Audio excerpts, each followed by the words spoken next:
hindi laging kapayapaan. May mga pagkakataon na ang pagsunod sa tama ay hindi nagdudulot agad ng kapayapaan.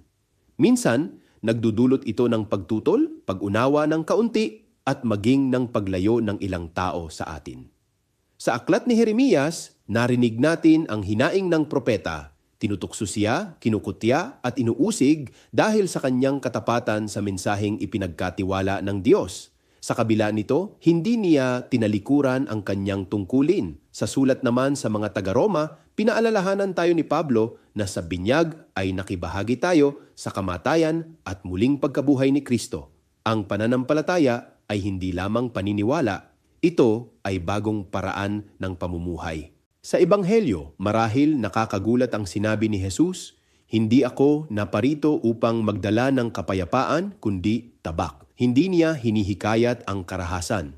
Ang tinutukoy niya ay ang paghahating maaaring mangyari kapag pinili nating sundin ang katotohanan, katarungan at pag-ibig ng Diyos. May mga pagkakataong ang pagsunod kay Kristo ay salungat sa inaasahan ng iba, sa nakasanayan, o maging sa mga sistemang nagpapahirap sa kapwa. At pagkatapos ay sinabi niya, ang nakasusumpong ng kanyang buhay ay mawawalan nito, at ang mawalan ng kanyang buhay alang-alang sa akin ay makasusumpong nito.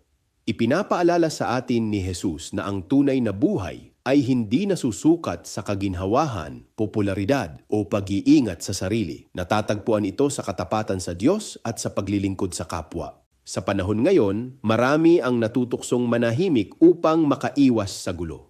Ngunit may mga pagkakataong ang pananampalataya ay humihiling ng tapang-tapang na magsabi ng totoo, tumindig para sa inaapi at manatiling tapat kahit may kapalit. Ang mabuting balita ay hindi tayo nag-iisa. Ang Diyos na sumama kay Jeremias, ang Kristong namatay at muling nabuhay, ay siya ring kasama natin sa bawat hamon ng ating pananampalataya. Ako si Bishop Tonyo, obispong migrante sa Europa, at ito ang Damdaming Makabayan, tinig mula sa laylayan. Hanggang sa muli.